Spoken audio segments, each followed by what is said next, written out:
ஒரு நாளுக்கு எவ்வளவு காபி குடிக்கலாம்? அதிகமாக காபி குடித்தால் உடம்புக்கு பாதிப்பு வருமா? காபி அளவாக குடித்தால் நல்லது. ஆனால் அதிகமாக குடித்தால் உடம்புக்கு சில பிரச்சனைகள் உண்டாகலாம்.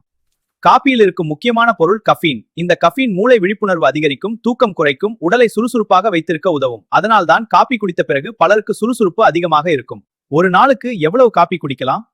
ஒரு ஆரோக்கியமான மனிதருக்கு 200 முதல் 400 mg கஃபீன் வரை பாதுகாப்பானது. அதாவது 2 முதல் 3 கப் காபி குடிப்பது நல்லது. ஒரு நாளில் அதிகமாக காபி குடித்தால் உடம்பில் சில பிரச்சனைகள் வரலாம். உதாரணமாக தூக்கமின்மை, இதய துடிப்பு அதிகரிப்பு, வயிற்று எரிச்சல், பதட்டம், தலைவலி, இவையெல்லாம் அதிக கஃபீன் காரணமாக வரக்கூடிய பிரச்சனைகள். சிலர் காபி குடிப்பதில் மிகவும் கவனமாக இருக்க வேண்டும். உதாரணமாக கர்ப்பிணி பெண்கள், இதய நோய் உள்ளவர்கள், உயர் இரத்த அழுத்தம் உள்ளவர்கள், தூக்க பிரச்சனை உள்ளவர்கள். இவர்கள் காபி அளவை குறைத்துக் கொள்வது நல்லது. சிலர் காபியை முழுமையாக தவிர்க்க வேண்டும். உதாரணமாக குழந்தைகள், கஃபீனுக்கு அதிக உணர்வு உள்ளவர்கள், கடுமையான இதய நோய் உள்ளவர்கள்.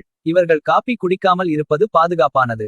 காபி குடிக்கும் போது சில விஷயங்களை கவனிக்க வேண்டும். உதாரணமாக வெறும் வயிற்றில் குடிக்காமல் இருக்க வேண்டும், இரவு நேரத்தில் குடிக்காமல் இருக்க வேண்டும், அளவாக மட்டும் குடிக்க வேண்டும். இப்படி குடித்தால் காபி உடம்புக்கு பாதிப்பு தராது. சுருக்கமாக சொல்ல போனால் காபி அளவாக குடித்தால் உடம்புக்கு பாதிப்பு இல்லை. ஆனால் அதிகமாக குடித்தால் உடம்புக்கு பிரச்சனை தரும். அதனால் ஒரு நாளுக்கு 2 அல்லது 3 கப் காபி மட்டுமே குடிப்பது பாதுகாப்பானது.